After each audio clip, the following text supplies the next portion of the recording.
And welcome in. Today we're going to get a chance to talk about what is somewhat of a hot issue around Northwest Ohio, and especially in Bryan, Ohio.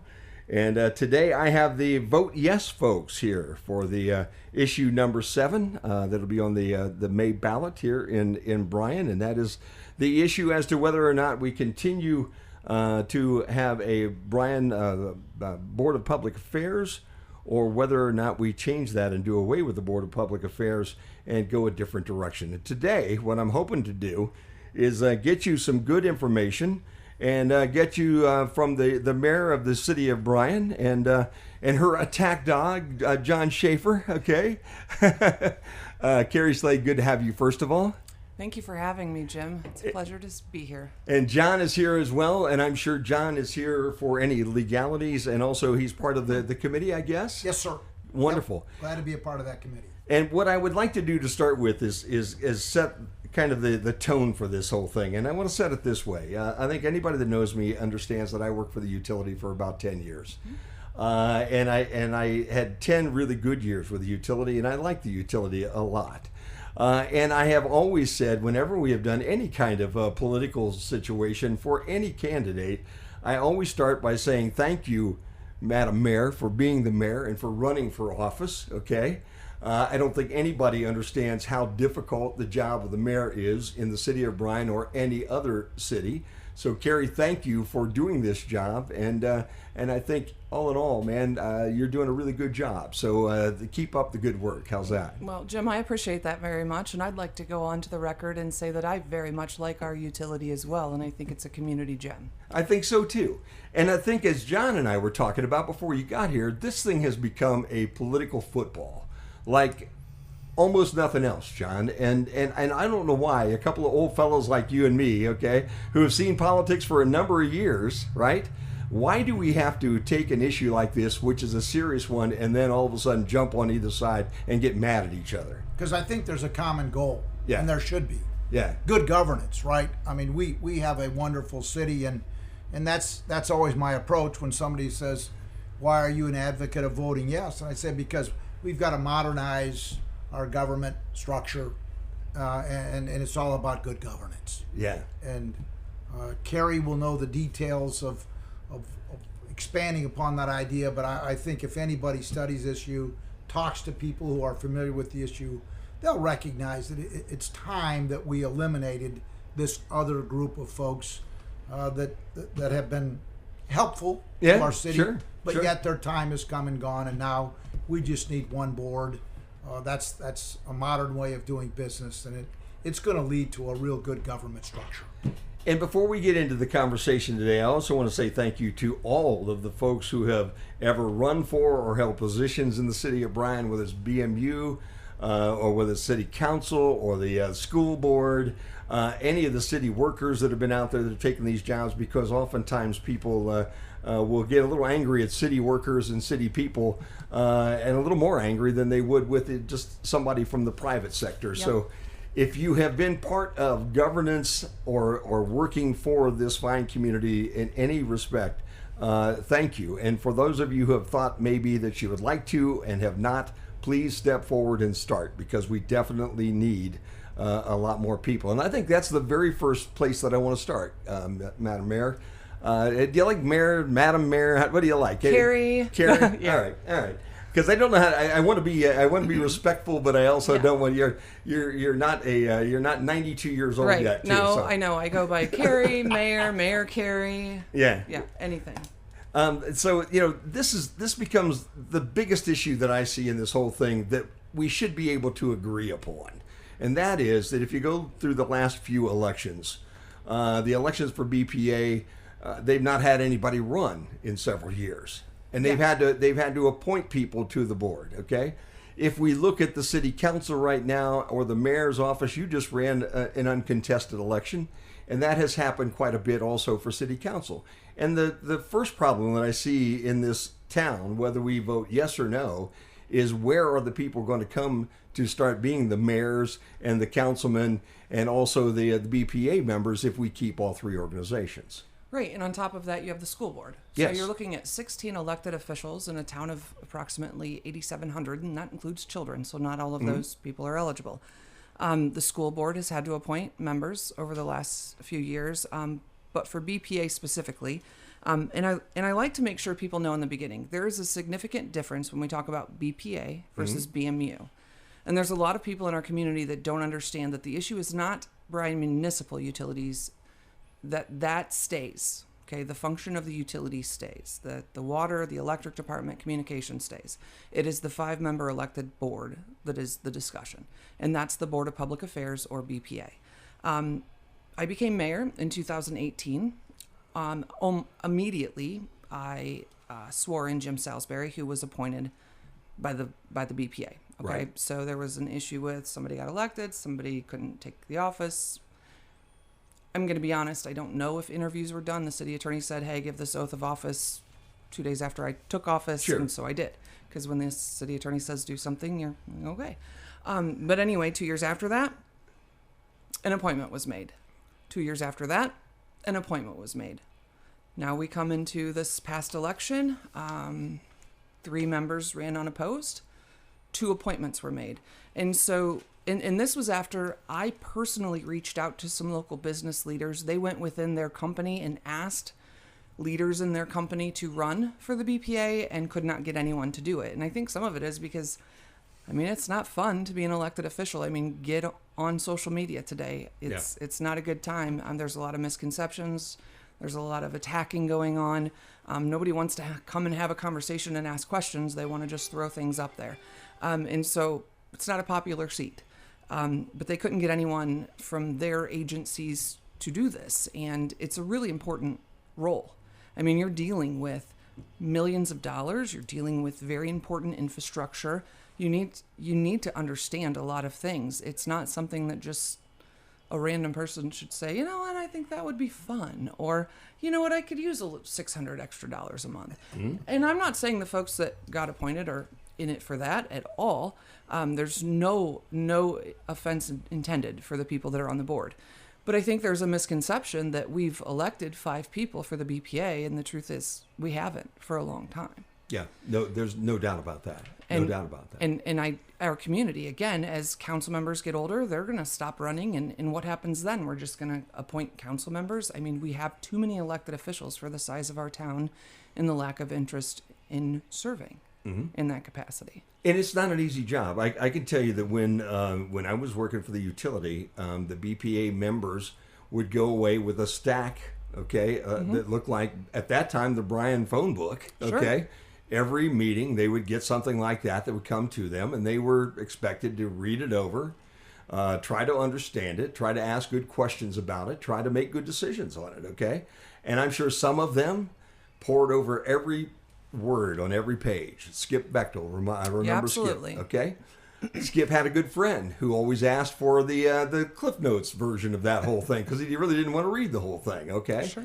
And I used to get into all kinds of problems with BPA members at that point in time because I felt like if we're about ready to make a multi-million-dollar investment in something, okay, I don't want to make this investment by myself. I want other people, 5 other people behind me that are saying, let's go for it, or 3 out of 5, or 4 out of 5, or maybe we don't do it because none of them want to do it, but they needed to do their homework to be able to have that information. And that's the same for the council or the utility, I would think. Right? Absolutely, because nobody wants to be the employee where if something's wrong in 5 years, people look at you and say, well, he told us to do it. It's not our fault. Yeah. Right? That's not fair. Right. Exactly. It's not fair. Okay. And that has happened, I'm sure, at times to different people. And, it takes a pretty good, strong person to be able to deal with that as well. It's $600 a month, basically. It's $300 a meeting. Is that what it is? Yes. Okay. And that's, again, for $300 for one meeting, a lot of people sit there and say, well, gosh, you go in there for a half an hour because that's about what the meetings are nowadays, right? Yeah. And you make $600 for an hour's worth of your work. Well, they don't see the homework that goes into it. They don't see the other things that go into it. Whenever I talk to the county commissioners, they always tell me, well, you don't see what we really do, Sure. You just see our meeting, and we do an awful lot in the background. And I think the same would be for the BPA and the council, right? Sure. Certainly less than a county commissioner, but there are committees, sure. There's union negotiation committees, there's budget committees, there's wage committees, there's all kinds of things, for BPA, it's more electric, water, communications, HR. those kind of things. But yes, certainly there is more work to be done than outside of that meeting. Yeah, no doubt. And you need to read it, and you need to be able to understand it. And if you And don't, ask you need to ask questions. questions. Exactly, 100%, because that's why you're there. Yeah, to be honest, on Friday nights, Josh and I joke because John Betts will call the house before, when he gets his board packet, and he's Yeah. like, "Oh, I'll see you in an hour because it's your phone date with John Betts." But I mean, and he does his homework. I mean, Yeah. he's a great council member, and the fact that he asks the questions, and not that they all don't, but I just know on Friday night when the packet comes, John and I are going to spend significant time talking about it. Well, and that's what we hope for. Sure, Okay? absolutely. All right, so now we do away with the BPA. Let's say you get your vote, it goes yes, okay? And the day after the election, okay, we no longer now have a BPA. When does that all dissolve? How long will it be before that would go away? Well, it would depend on if it was a decisive vote. If there weren't provisional votes hung out there and we didn't have to wait for the certification, it would actually be the next day. Okay. There's no sunset period on that. And so if that would happen, we have bi-weekly department head meetings where right now all the city department heads and the director of utility and HR are in the room. Well, I would love if we could have the electric superintendent, the water superintendent, communications superintendent, those folks in a room with us, right? And instead they meet on a different day and they plan their agendas and their schedules and their, 5-year plans. And so I feel like sometimes there's a lack of planning and it's never intentional. It's just the way the structures are. They have a different group of bosses, right? So that's just the way it's operated, and there's really no way to change that with the current structure. And you'll see that, again, not intentional, but we have a 5-year plan in engineering. They all know what it is. We'll go resurface a road, a water main will break, and there'll be a hole in the road. It happens every time. And so that's a little bit, not that it won't happen on occasion, but it's a little bit of a frustration. And I feel like if we could all get in the room and start planning those long-term solutions together as one community, that would be better for our citizens. Okay.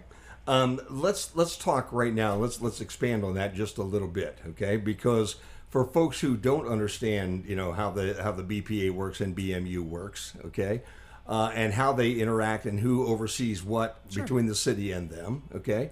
The BPA is basically BMU and the BPA are their own little entity, but okay, they do answer right now to the council at this moment for budgets and for a number of things. I mean, you have to sign off on their annual budget for the BPA and the BMU, right? Yes, we do. Okay. But day-to-day operations are not signed off on by council or the mayor. Sure. Employment decisions are not signed off on.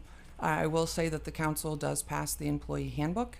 We do have one HR director for the city. That's something new that I love and I think is moving us in the right direction.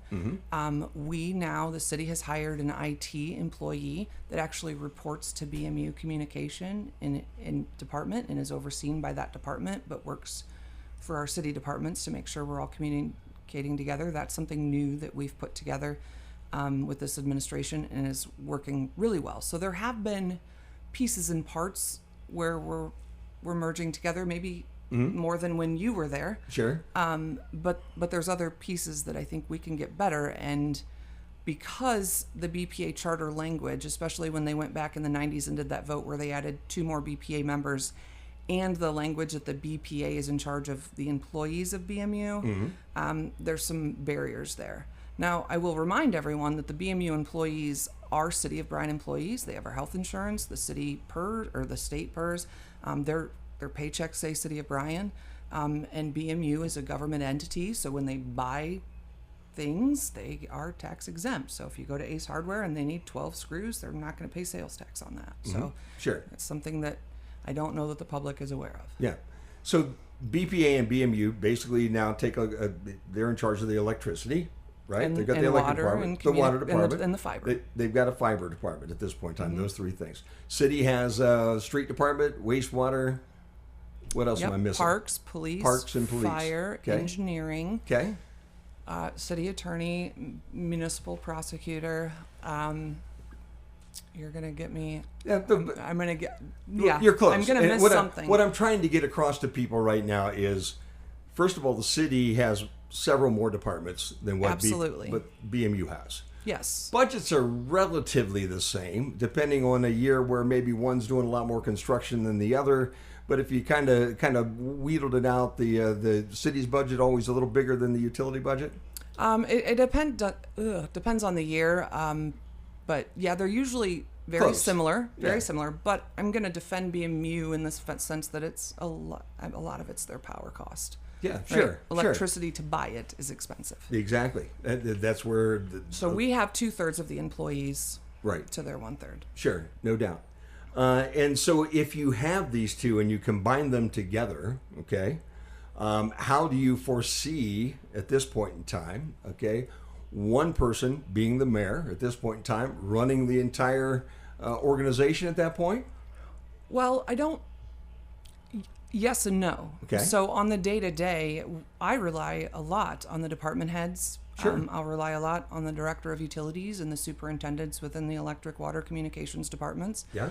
To do their operations. And because there's other things I have to do as the mayor. Sure. And the nicest part is with that HR director, I'm no longer involved in the day-to-day discipline and handbook reading and all of those things, right? So that relieves me of that because there's other pieces. I mean, I still have to go out and market the community. I still have to go out and do the ribbon cuttings and speak on behalf of Bryan. And I'm on a statewide electric municipal board and also the Ohio Municipal League board. So there's a lot of things I have to do on behalf of Bryan and the citizens that are not just in City Hall. And then also, we have union negotiations, all of those things that I'm going to sit in.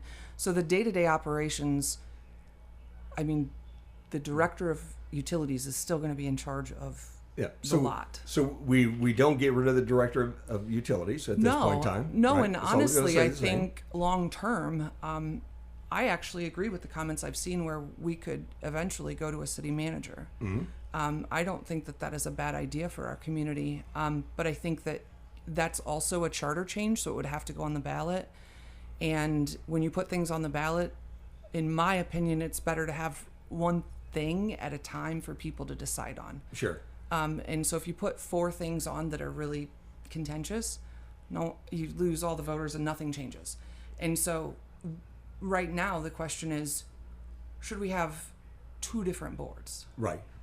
And if issue 7 passes, Okay. then long term, when we get down that road, the question could be asked, should we have a city administrator? Sure. Right? And the public can decide then. Right. But I also want to mention in this, the entire proposed change is on the city website. It was also published today in the Bryan Times. Okay. And the section that said no part of the utility may be sold without the vote of the electors, Right. is remained in there. Sure. So this is not a council's going to pass an ordinance and we're going to sell to Toledo Edison. No one thinks that that's a good idea. No, I don't think anybody thinks that's. No So one. that would be a whole different issue that would come before Absolutely. the voters at that point in time. And I would stand on every large building with a megaphone and protest that Yeah. idea. Okay. So Now you're going all of a sudden now on day one after this, the day after the election. Let's say that it goes in a landslide. Okay. And it now has gone away. The BPA is no longer here. Now the mayor, okay, and the council have just now doubled their budget, okay, the things that they're responsible for, okay. sure. They're doubling, not quite doubling, because you said what 2/3 of the workers in the city of Bryan are city workers, and 1/3 would be BMU employees, roughly. Again, Yeah. okay. So you've added another third of the employees to your day-to-day list. You've added another couple of departments to your list. Sure. And I know you're probably very much on top of a lot of these things that because you are at every one of the BPA meetings as well. Still, I would think, right? We don't watch them anymore, but Very many of them, yeah. It used to be that the mayor was almost always, if not Yeah. always, at that meeting. Okay, and oftentimes the director of utilities was also oftentimes at the council meeting back years ago. Okay, not necessarily in the last. Again, I've been out of the BPA or out of the BMU world for a dozen or more years right now, maybe Sure. 15. But back in that time, I know Steve Casebeer would go to some meetings as well. Okay, But to say that either the mayor or Steve, either one understood what was going on in the city the way that the other would, I mean, you knew the city really well. He would know the utility very well. There would be a learning curve now for you to get up on to speed with what was going on in the utility. Would that be right? Yes, and absolutely. Okay. And that is not something that scared me. Uh-huh. I mean, there was a learning curve 9 years ago when I became the mayor, and I think Sure. I tackled that fairly well. I'm not afraid of hard work. I'm not afraid of going in and digging my sleeves and asking questions for educational purposes. Yeah. I don't think I'm one to just quickly change a lot of things. I will say one statement I don't like when I ask a question, when the answer is, well, we've always done it this way. Right. Right? That's a... Never like that. I'm an old guy and I don't like that. I don't like that. Okay. But I also want to say I'm not naive. This is not going to be a landslide. Yeah. So, Okay. I mean... But we're assuming. But if it would pass, right yes. now we're assuming, okay? Yes, We're assuming there it's would gonna be, go that way. and let's be honest, there's people that feel very strongly one way or the other. So there's also a period of time where I'm going to have to get some people okay with the idea, right? Yeah. And I'm going to have to make them comfortable. And some of the things I think I've already done that should help is when we had the water issue where we almost lost the pressurization in the towers. And this isn't something that I use. I mean, this is not a political tool. It's just the truth. I happened to be in a BPA meeting the night that happened, and the director and operations manager at the time said, hey, can you be our point of information contact? We're going to have media involved. And I said, sure. Let me go home, change my clothes, because obviously I was in a dress. I had been at work all day. And I ended up calling Derek Schultz, and I said, look, if I'm going to talk to the media, I kind of need to know what's going on at the water plant. Can I come? Yeah. Because as the mayor that's not in charge of the water department, I have to ask Sure. permission to go, right? So I ran to chief. I got a bunch of food because I realized these guys had probably only been home for a half hour after their shift ended and went right up there. It had been hours. They probably had not had dinner. So I grabbed a bunch of stuff from the deli at chief and some pops and waters, and I took it up there. And I was there with them all night. At one point, they were laughing because it was probably 4 a.m. and they started to take a pump apart again, and there's lug nuts flying places. And so I grew up on a farm in Ayersville, so I reach in there, and Nate Gardner said, all of a sudden there's these manicured, polished nails with greasy lug nuts, and we were so tired we didn't even care, but we were like, what's happening? And I'm like, well, I was not going to let you drop and lose one of those at 4 a.m. Yeah. There were a lot of people involved. Honestly, Mayor Kidston sent one of his guys from Artesian to help. Rob Watson from Watson Well Drilling was there to help. We were on the phone with the EPA. Bill Martin was calling me every hour in the middle of the night. I was on the phone with Chad Tinkle. Titan Steels. Yeah. Everybody couldn't- was so helpful, in getting that information out, and it was a big community effort. And thankfully, within minutes of depressurizing, I mean, they figured it out and were able to help. But it goes back to one of my complaints is I've known for at least the 9 years I've been mayor that we need a new water treatment plant. Yeah. And because of the turnover in directors, because we talked about this the other day, we've had 5 in the last 10 years. Sure. For various reasons. Sure. Various reasons. But it takes a little while when you're the new person and the director to find your way. And so that project stalled. And I'm... Okay, but let's go back, and that's a good point. And so let's take it from there. How could I guess I'm having a hard time understanding, even though you're going through 5 directors, how a project that important could possibly stall. There are enough meetings that go around, at least there were in my day, okay? Yeah. For something that big, there was always a meeting between the city and the utility, and we all sat down as a group and had that conversation. That conversation has never come before council until 6 months ago, because council is going to eventually own it, but because there's a BPA, council isn't passing any legislation on it. Council wasn't aware that was an issue.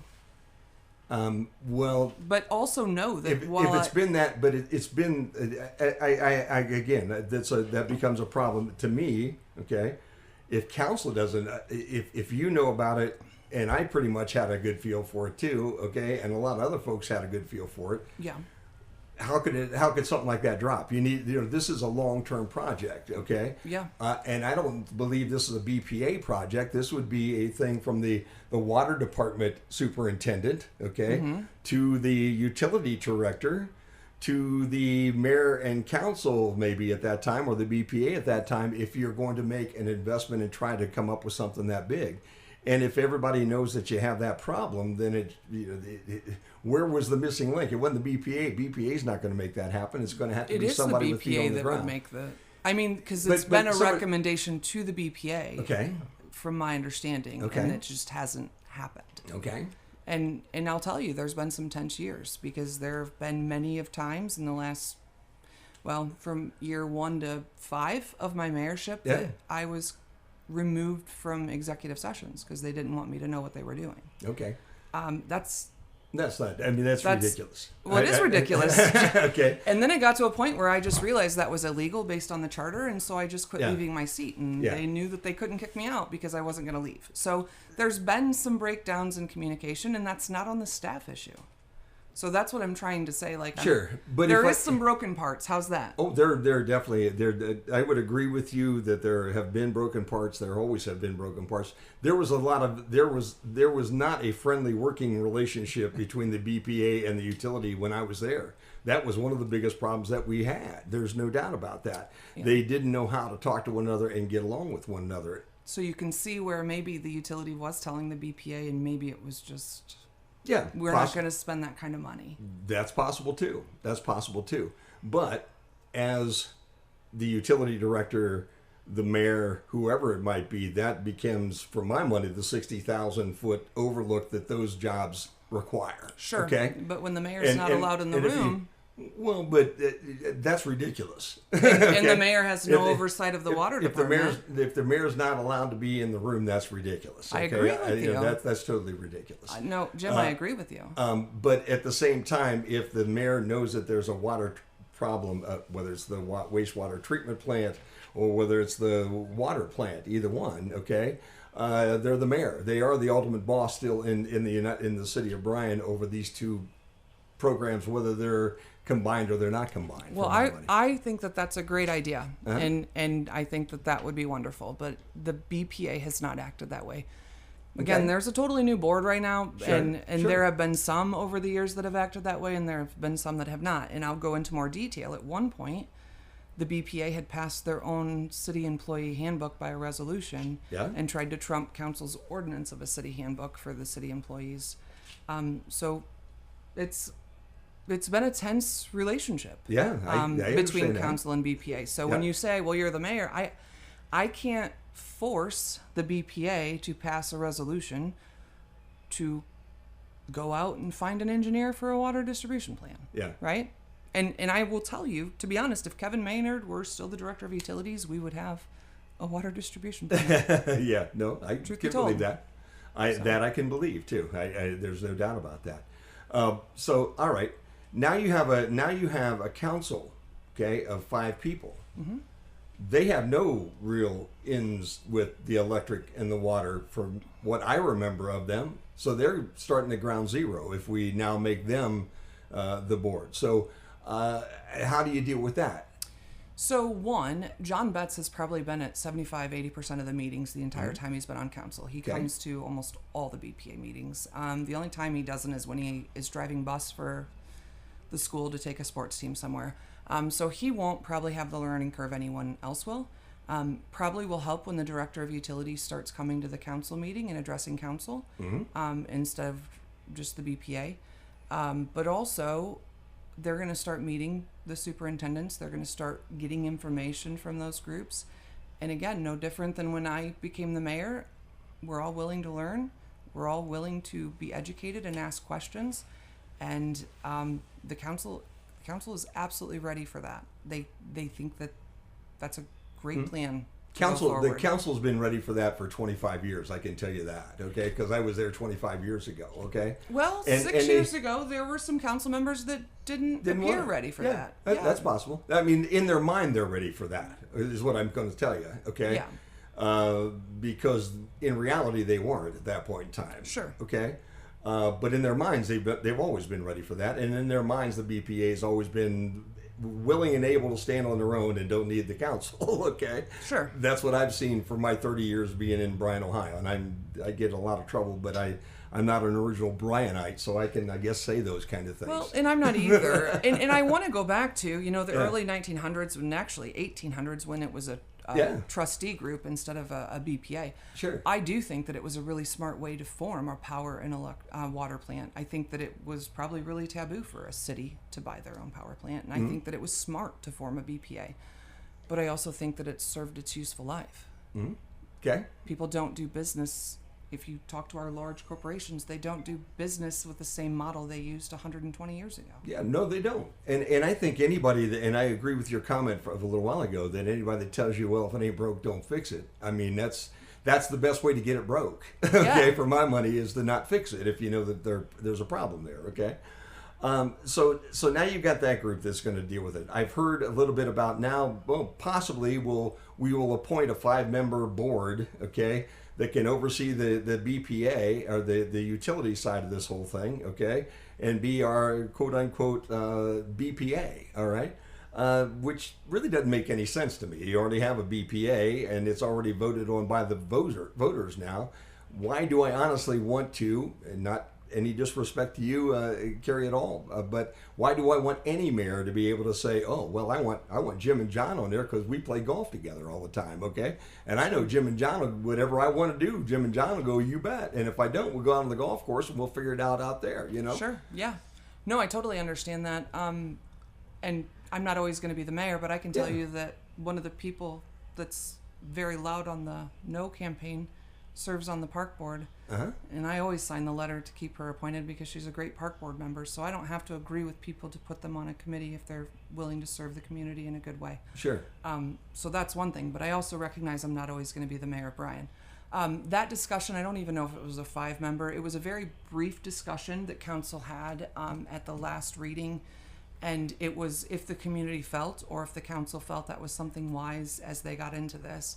But they were also very clear they wanted to have a discussion with the director of utilities as to whether he felt that was a necessity or a need. Mm-hmm. That's not a discussion that the city council can have with a BPA employee right now, out of respect for both groups. So it was more of we could do that. I think the Bryan Times editor was the one that put the article in that's what Napoleon does. And so they were like, we could do that if that's something the community feels is important.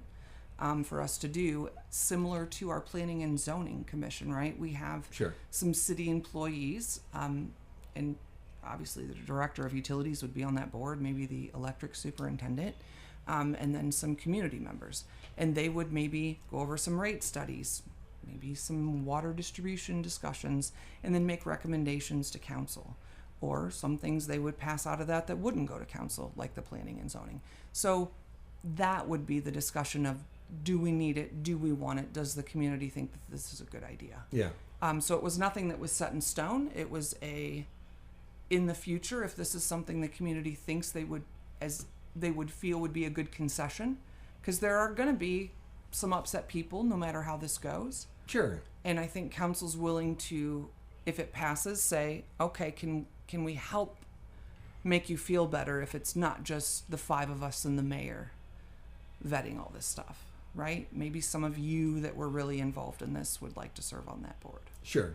Now, are there any regulations and rules? Because at this point in time, I know you have an in-city, out-of-city situation right now for not only council, which makes sense. Yeah. Because you should live in the city of Bryan if you're going to be on the city council, right? That makes sense. Well, that's a state law, right? But I actually researched, and some of the AMP communities do have a seat for like one board member on a volunteer BPA that can live if they're a ratepayer. Right. So they don't have to live in the city limits. And I think that that's an option that they can look at, because I think, someone like you that's very involved but doesn't live in the city limits, or a business owner that lives just outside the city limits but is a ratepayer, they might be someone willing to do that. And the other thing is you can get some really smart people. Sure. Like we have Dick Hallett, who used to run Ohio Gas on our planning and zoning.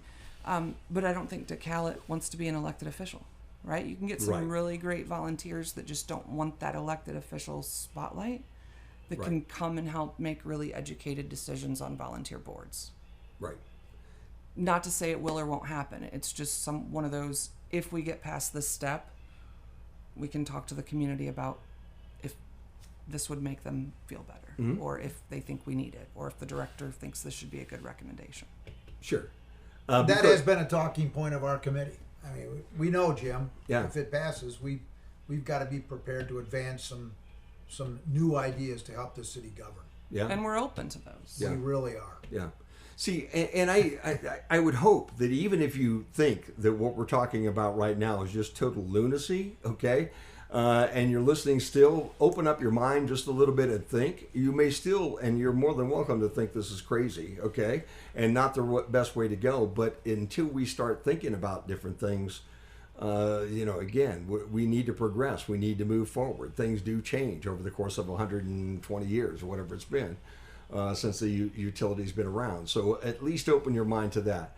One of the things I saw on the internet was that there are equipment issues, first of all, that, maybe we could save if we combined them both, we don't have to buy 2 front end loaders or whatever that device might be.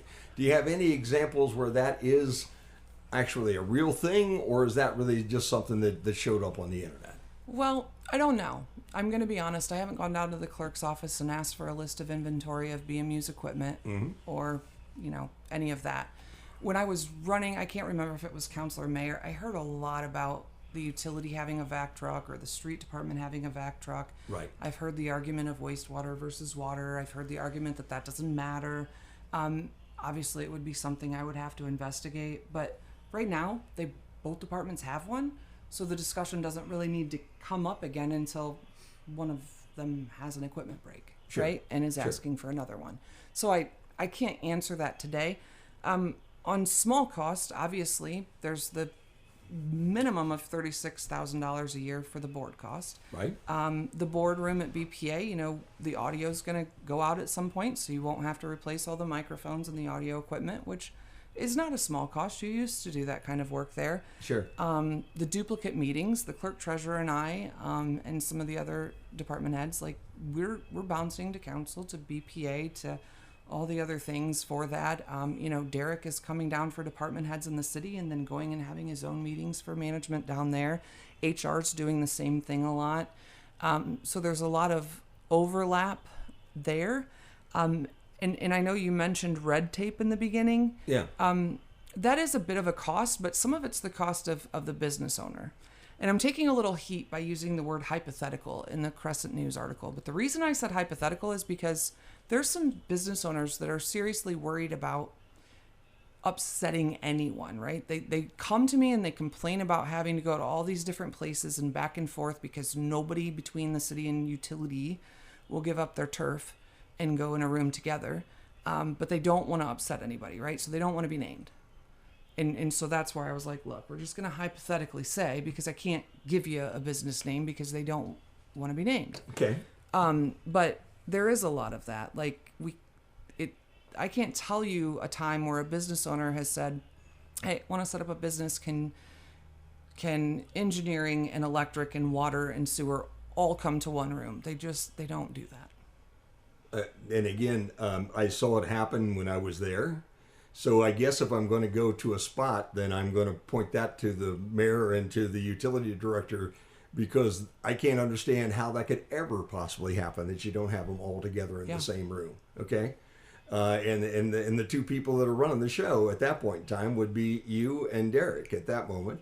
And so if that would be a thing that we don't need to change the BPA for, because we just need to make sure that it's running a little better every day. Sure. But when you have 5 board members that tell the director they don't have to do that, the mayor doesn't get to say much. Yeah, right? but I can't. How do you possibly have anything if it's the sewer project on Maple Street? Obviously, you got to have the street department involved. You got to have the water department involved. You got to have the street department, the sewer department involved. Can happen. They've all got to be together. They will get the room for that. If a company ABC comes to town, okay, and says, I'm going to put a great big old plant out here in your beautiful park out here on Page Street, off of Page Street, okay? You got one nice, beautiful building out there right now, and I'm going to put another one out there, okay? I cannot imagine in this world, and if it is going that way, then shame on both of the sides of the government right now, that we don't sit down with that person and say, here's my head of the electric department, here's the head of the water department, here's the mayor, here's this guy, here's that guy. Now, if somebody can't be there because they've got a big job going and they just can't be there, then obviously, we got to make some accommodation for something like that. But I can't imagine that does not happen, and it's not happening right now. And if it isn't, then that becomes, to me, a management problem and not a BPA or a council problem. That becomes. And I would argue that a lot has changed since you left. Sure. And when you have 5 BPA members, and again, I'm going to argue there are 3 that have only been there 4 months. Sure. Okay. But how are they involved in the day-to-day running of that business at that moment? This is a level that is should be below their. You don't call a councilman. You called the council to come in and be part of that whole thing too? No, because council doesn't run the day-to-day employees, but BPA but does. you do now have the city folks in the middle of that whole thing, you're going to have a street crew involved in the whole thing. You're going to have a water crew or the wastewater crew involved in that whole thing, and council and you are involved with that side of that. So the business, wastewater guy, honestly, he'll just answer an email from the city engineer, and he doesn't even need to come to the room. So the engineer will handle all of that and the permitting conversation. And so BMU's that. engineering can probably handle the same thing in the same way, and has. Well, probably they in the didn't past. have an engineer for a while. Okay. So what's happening is, and this is where I'm telling you the director piece. So if they go 4 months without a director, Right. the board chair of BPA becomes the acting director. Right. That's the way their charter is. Right. Instead of someone from becoming the interim from inside, Right. which is how the city would handle it. Right. Right? Because their charter's very specific on that, their Okay. piece. So there were times when board chairs, one in particular, had a really hard time not being the director when he wasn't the director anymore. Sure. I can So- believe that. So when you say shame on all the city, I'm telling you there is Well, I'm shaming little bit of- shaming them all. I'm not just. I'm I not get just saying it, that I but did there's the a whole little thing. bit of Yeah. people were told you don't have to do that, Yeah. and Yeah. they didn't do that. And okay. And I've got some business owners that will stand So- behind that, and you've heard some of them, haven't you, John? Yes. Yeah. Redundancy was the word that came through loud and clear during one of our meetings. I do all my permitting work on this side of the street with the engineering department, and I feel like I start from scratch when I deal with the water and the electrical Yeah. department. Yeah. Yeah. And again, You're gonna. Mayor's right. There is a reluctance on the part of those business owners to vocalize that. Sure. For fear that it will impact their business. It is amazing. I've never, maybe it's that way all around the country right now, John. But I'm just having, I'm always in my own heart, and maybe it's just because of the human being that I am. Okay, because I know when to stop talking. Obviously, okay, when We're it comes similar. to something like that. But when you have a situation like that, I just can never imagine why, if I were the head of that company, I wouldn't be on the front page of the paper telling people exactly why they're not having a Well, problem. have you read that way. social media though? Well, I understand mean, that, but the yeah. social media, okay? I mean, and I know it's hurtful and it's mean and it shouldn't be that way, and people are ridiculous and they're crazy and they don't know what's going on and all those kind of things, okay? But you don't get to be the president of one of the biggest companies in this town and be thin-skinned and worry Sure. about what social media is going to tell you, okay? Sure. If you do, then you need to get the heck out of here. You don't 'cause get to be the mayor and be thin-skinned either. No, you don't. You're entirely right. But what I will agree, say 100%. is the people that have retired and left Bryan Yeah. read that and they think Bryan actually is that, and it's kind of sad. Yes. One of the comments that I've seen on your side and has been discussed is that it has hindered us bringing in new businesses in the past because of having to do this. Okay, having two different sides of this. Okay. Yep. And my first question to you is, okay, we streamline these two departments now. We still have a water department. We still have a street department. We still have an engineering department. We still have a communications department. Okay. And each and every one of them may need paperwork filled out or signed or done. How do we streamline that whole operation? Because it seems to me like we're going to have the same paperwork mess. It's just going to be run by one different boss at that point. Well, but I think that if we can get everybody in the room, form that packet based on the employer's needs, right? Yeah. The business owner's needs. And the other problem you have is when they're creating large jobs, and Sure. you have a family member that works for RGP, so you know how Right. this is, right? Yep. Some of them are, where's the deal? Where's the economic incentive? Well, because they're separate, everyone is looking and saying the utility is giving me zero incentive, so I'm not coming here. Mm-hmm. If we were together, they would say, okay, the community is giving me an incentive, right? Because we can do an income tax rebate to a certain extent. We can do CRAs, which involves their property taxes freezing. Okay. Okay. And that's not going to impact the ratepayer. Mm-hmm. But because it's on the city end that we can do those through council approval, those businesses get real dicey when they go down to BMU and say, well, wait, you're a separate entity. Why aren't you giving me anything? But if we're all one, they aren't going to actually have that argument anymore. But on top of that, if there's one person in charge, mm-hmm. Keep going. I'm sorry. You put the packet together, and and again, if the water and electric and engineering, like, they want to all sit in the room, great, don't care. But everybody needs to be at that table with their information that day instead of bouncing between buildings. It's just the easiest way. Why are we making a business owner go to 2 or 3 different places? Sure. Just get them all in one room. We have plenty of conference rooms. And sure. sit them down. But we have those right now. I guess, again, we're not. This to me is not a good BPA, no BPA situation. This is a management issue for my money at this point. But I don't manage the BMU employees. Then it's the BMU's problem, okay? And if they want to come in and talk to me as well, I'd love to have them in, as I always have said, and would love to have them come down and talk to me if this is a real issue this way. Everything that I've heard when I've seen decent businesses want to come to this town, it's never been a situation of the BPA or the council. It's we don't have this or we don't have that somebody else has. You're bidding with these a lot of these jobs with hundreds and thousands of different cities around the country who are willing to get a package too.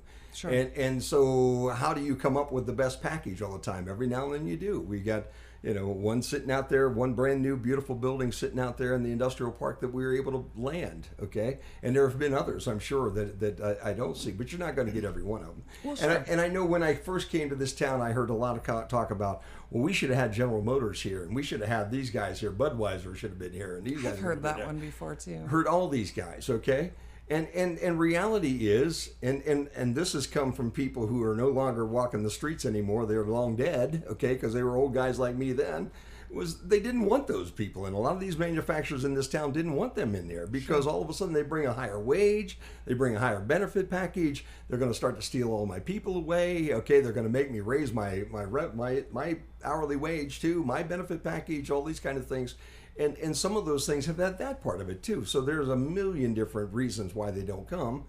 Maybe this is one of them. But again, to me, whether you have a BPA or you don't have a BPA, that's something that we ought to be able to solve.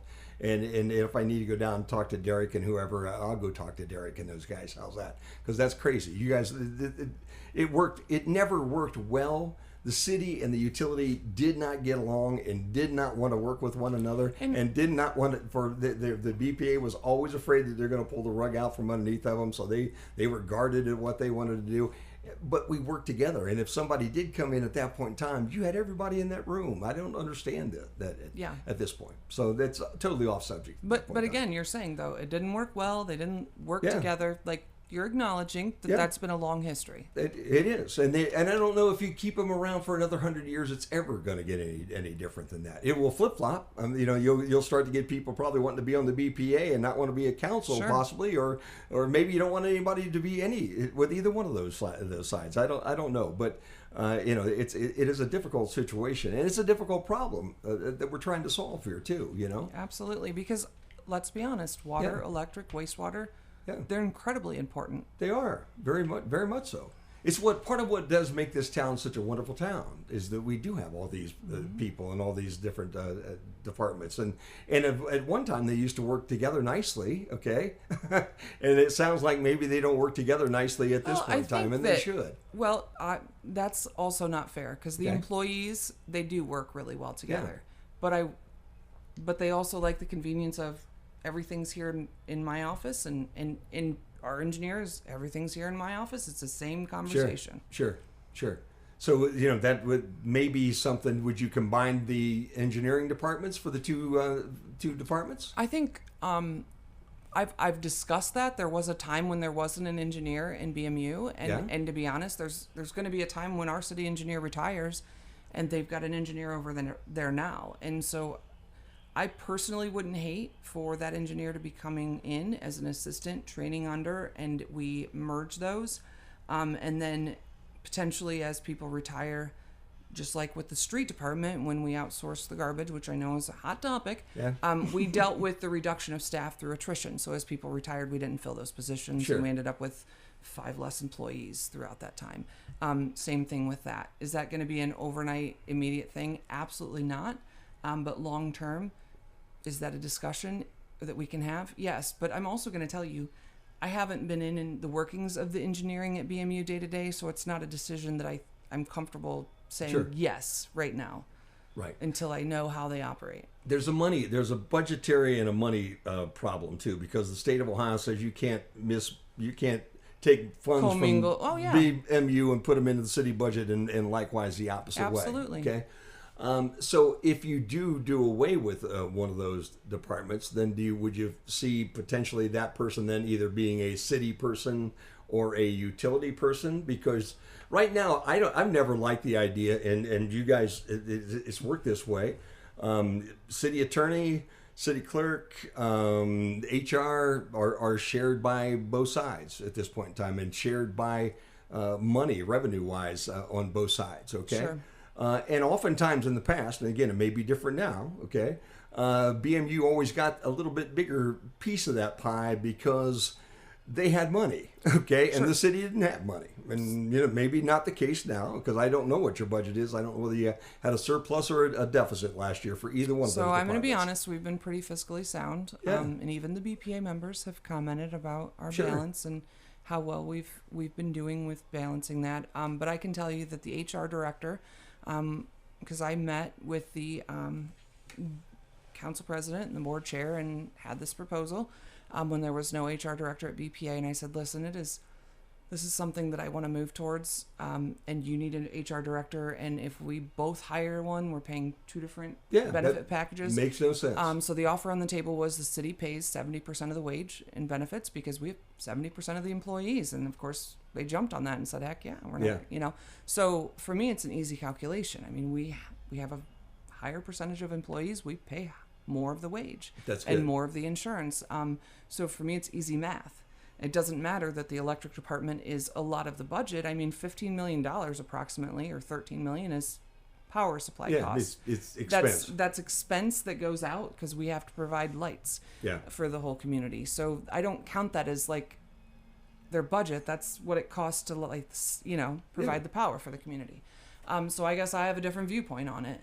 I understand what you're saying, and I also will say though, for the clerk treasurer's office, they do probably 50% of the work for the utility. Yeah, and so that's the split. It's 50-50.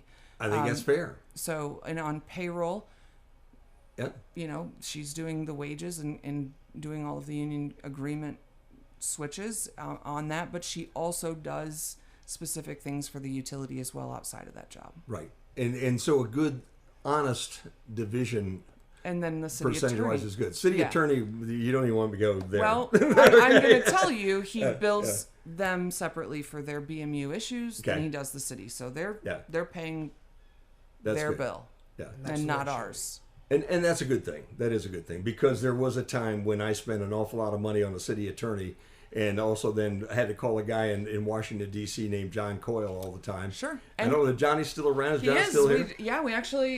He's got to be retirement age now. I don't think so. He's never going to retire. Okay. All right. So we just had Mark Fischel, the city attorney, and John Coyle and John Courtney working on the engineering plan for the new water distribution plant. Sure.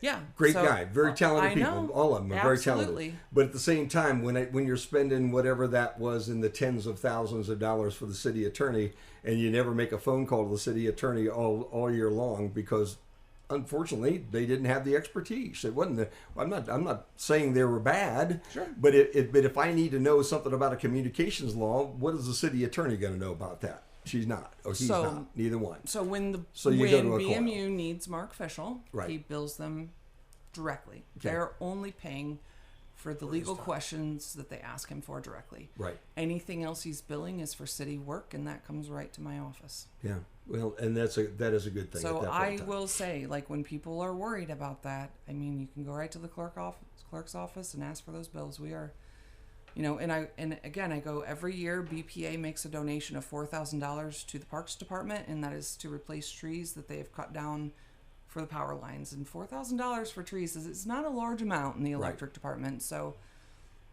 I mean, that's just a donation for our Tree City urban forestry. Sure. Being a ratepayer who lives outside of the city, okay, obviously I'm a little disappointed and upset when we provide free power to the city and free services to the city. Talk about that. I have those numbers. At 1.5 million or whatever that million might be, okay, wherever that is, okay. 5 million. 1.5 is what I've seen is that they claim 1.5. Yeah, no. Okay. What was free power last year? Last year in 2025, the total was 877,000. Okay. But for the city, it was 596. Okay. So that total included utility, school, county, day in the park, Sure. BMU warehouse. But I want to talk about that because the city, I mean, that included firefighting, water. That included traffic lights, which we need for public safety. That included the parks, which, of course, we talked about swimming pools. Sure. We talk about that, street lights and the facilities. But I want to talk about the myth of free service. Okay. Okay, because it's not a free service. You and I pay for it. Yeah, no doubt. Okay? It's not a free service. And I don't live in the city. Well, Okay.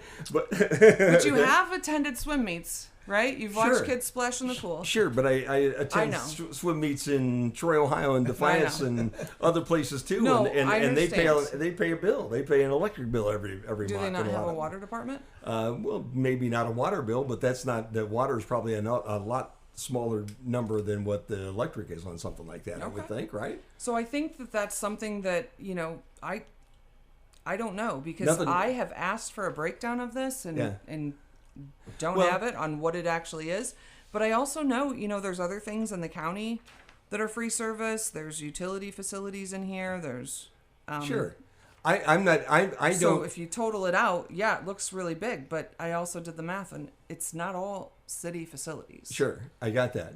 But let's see, at 8,000 customers roughly, and let's just make it easy for a guy who's not very smart, $400,000. John, you're a good mathematician over there. Divided by 8, that's like, what, $5,000 a piece? You got a calculator over I there? got a calculator. All right, guys. But it is Well, some of it's industry, right? You're gonna do sure. that. Well, Yeah. no, they're 500,000. What did I say? 400,000. yeah, 400,000 divided by 8,000 homes sir, I can and do businesses at one time is what I remember at least, and that's got to be what $500 or 5,000. That's got to be $500 probably. I think so. Yeah, so that's a $500 donation to the city of Bryan at that point in time for anybody that lives in Lakeland Woods or any of the outlying areas that still have city power. Okay. And a lot will argue that, hey, okay, but if I do that, I'm going to raise the price on something else. So it's a double-edged sword to something like that. Okay, when you have those things, but at the same time, it is a free service that is being provided to a city of Bryan resident. Okay, and I'm a ratepayer, and BMU is a rate-paying organization, not a city organization. And even if you combine, that under one umbrella, they still remain the BMU non-city type organization, right? Right. I mean, it doesn't. You don't just get to take them all in and make them part of it. And we've talked about that because to annex Lakeland Woods in, you're not contiguous to city property, so it's not legal for us to do that. Right, but I mean, on the BMU side, if you take this over, there still is a separation between the two of them, and the rates and the dollars that are coming in are still different, right? Yeah. I mean, it's you still have an electric budget and the electric expenses, and they are over on the BMU side of the ledger. And all the other city things are on the city side of the ledger. And yes. And that credit, whatever that might be, if it's 400,000 or 1.4 million or whatever the other guys are saying right now, those are dollars. Yeah, I did see like 1.8 million. I don't know how many years they put together for that, but I did records request this from the director, and so we got 24 and 25 for the years. And well, I think if you go back and I can tell you, as being a city employee or a utility employee at one point in time, we didn't do this off of a wholesale cost. Okay, you don't figure Yeah. this thing as nobody figures that number as wholesale, right? Sure. What's it going to cost? How much would it cost if they took that? Okay, there's the number. Here we go. Okay, so there would be some inflation in that number probably if you go through the years and back through the last 15 or 20 years. No doubt. And I also I'm going to make that look really good. If I'm the utility, I want to make sure that I'm giving a lot of stuff away, right? It makes me look good. Sure. I never liked that, but it made us look good. But right? I also, I give credit to our parks director because when Sure. we put the interactive fountain in at the amphitheater, I can tell you that was like moving mountains and definitely needed the act of a state representative, almost Congress. But Ben decided that we were going to recycle that water instead of pump and dumping it, right? Yeah, because sure. we had an obligation to BMU, to the ratepayers, to the community, right. to not just throw that water away. And so unfortunately it gets permitted and treated and tested like a swimming pool, that little thing of water, and it was really complicated. Yeah, sure. And the state health department had to come out, and poor Bruce Wheeler has to test that all the time to make sure the chlorine level is just right. And but worth it because we're not wasting that water. It's recycled. So I think we try to do our part to make sure that free service doesn't go crazy. I understand what you're saying, on that. I think you can vouch for this. That free service has been going on forever. The entirety of probably the organization. Yeah, forever. Yeah, and it has always made sense on the council side, and I can see their point. They're going to pay me one way or another. So, and we're all part of this big community right now. I remember again. This is they put new streetlights downtown years ago. The new fancy streetlights, okay, and the utility paid for it, okay, paid for the parts, paid for all the stuff, put them up. And the justification was, but they're much more energy efficient with the LED. So we're now going to save you money, okay? You're not going to give us as much free money as what you did before, okay? And I want to keep Bryan nice, and I think it makes a lot of sense with all those kind of things, but it is not the thinking process, and it has been a crutch that the city council has had for years to know that if they needed a few extra bucks here and there was a way to sit down, and again, that would be with those little meetings that we had as a group, okay? And how can I help you guys maybe make that happen, because it's for the best for everybody in this town at times, okay? Even though, you don't get that if you were in Troy, Ohio right now, where they don't have their own power department anymore. They sold it. They voted to sell it years ago. And I think they wish they had... shame for them. Wish they had it back, okay? They Absolutely. really do. The last thing that came to mind that I've seen off of the websites, and then we've gone darn near an hour right now, and I'll let you go. And I really appreciate Mayor Slade with me right now. We John appreciate should you, talk. Jim. I mean, I love the background that you bring to this discussion because it's been a very interesting discussion from my perspective, and your experience and background certainly helps this discussion be very rational and knowledgeable. Thank you. It needs to be. This is how we need to talk to one another. Yes. And on social media, stop picking on the mayor, will you? Because again, it's not an easy job. Okay, no. She won't growl about it because she puts her big girl pants on every day and goes to work. Okay, like everybody else does. Okay, with a smile on her face. Okay, and it all goes really well that way. Okay. So that's not an issue right there. And your questions have been extremely knowledgeable, and that's what we want. Yeah, we really do. Yeah, for the yes vote. That's what we have to get out at this point in time to let people know what's going on and why it's going on this way. And let's see. The last thing that I thought I saw was the number of honestly BPA boards or public utility type boards that are still active in the state of Ohio right now. And I have seen 80, I've seen a handful, okay, and I've seen none, okay? And it's hard to research. I can tell you I've spent 45 minutes just trying to figure out what it was. And I can tell you that a couple of the ones that I've seen up there still do, okay? But I know Bowling Green, Napoleon both have gotten away from the BPA at this point in time. Napoleon has gone to like a 5-member board like we discussed a little while ago, right? Mm-hmm. And I believe, is Bowling Green the same way nowadays or not? I think they do have a board. Okay. But so there are some cities that have decided that it is time, and maybe a few years ago, made that decision and made that change, okay? Yeah. But there are still a handful of cities out there that are like us. Am I right? No cities Okay. as far as chartered municipal electric. Okay. And honestly, I brought a letter. Someone records requested, and it actually came out in a records request. But in 2015, the former city attorney sent a letter to Dave Yost, who was Okay. the state auditor at the time. And this was part of when I wasn't part of it, when the city and the utility, mostly utility, as you know this, bought the North Industrial Park Farm. Right.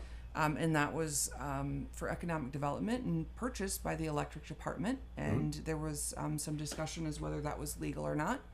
And so in the second paragraph, it says from Rhonda Fisher, if you are not aware, the city of Bryan is a bit unusual in its administrative and legislative governing body, as we are the only chartered municipality remaining that has an elected city council and an elected board of public affairs. The Board of Public Affairs operates Bryan Municipal Utilities, which controls electric, water, and communication utilities for Bryan. So, as the city attorney, I mean, she writes this to the state auditor at the time. I will tell you through research, the ones that I could find that the other side said they were villages, which usually have part-time administrators, part-time folks. So that makes sense that they would have some elected officials on that. Avon Lake has an elected board. It looked like a regional board for water and sewer. But I have talked to AMP. I think the last city was the city of Cleveland, and their voters voted to remove the elected board years ago. Okay. So we are it as far as chartered municipal electric departments having an elected BPA. That's For what our cities. research tells us. Yeah. For Right. cities. And it doesn't make any difference. There's very, very few. And Yeah, when they- you we're down to- go, Find me one or two. when you go to the Secretary of State and you search Board of Public Affairs, it actually lists Bryan and Napoleon. And we know that Napoleon does not have an elected Board of Public Affairs. They have an appointed board. So Yeah. Well, it is an interesting conversation. It has been an interesting conversation with the two of you here this afternoon. I appreciate your time. I really do. The last thing I will let you do, Carrie, is one last time give folks that are sitting out there thinking right now a good reason why they should vote yes on this issue come May the 5th. Well, I think this isn't about power control. This is about good governance. It's about modernizing a structure so that we can compete with other communities in like size and manner. And again, it does not remove BMU. I think that the BMU employees are all excellent employees. They're valuable to our community. They continue to do good work, and we need to be good stewards of our electric and water system. And so I just thoughtfully ask that you consider voting yes on May 5th. And Jim, I really want to thank you. I'm not going to lie, you're probably the one person I was really nervous about talking to because of your experience with BMU and your love for the utility. And I appreciate that about you all the time very much. So I just appreciate the opportunity of coming and talking to you this evening. I appreciate John Schaefer being the chair of the committee. And I just appreciate people that are willing to listen and think about how they want to see Bryan move forward. Yeah. And for the other side, for the vote no side, I have requested their time and their opportunity to make their conversation. And if they would like to come in and have that time, I would be happy to have them come in as well. Okay. I know there are a number of people who are already dead set against this, and a number of people who are already 100% in favor of this. And either way, when the dust settles on May the 6th, we all live in Bryan, and I hope we all can sit down and have a cup of coffee with a smile on our face and maybe decide if we don't change this thing drastically by getting rid of the BPA, we at least do start to question a few things and work with one another nowadays to make this thing a better situation all the way around, because we have a wonderful city. We have a wonderful opportunity here for businesses to come in and people to come in. And I appreciate, Carrie, your job being the mayor and all the things that you do and have to suffer through. And John, thanks for being here as well. And with that, we'll call it a day. We'll get back into classic hits here on the Q 96.5 FM.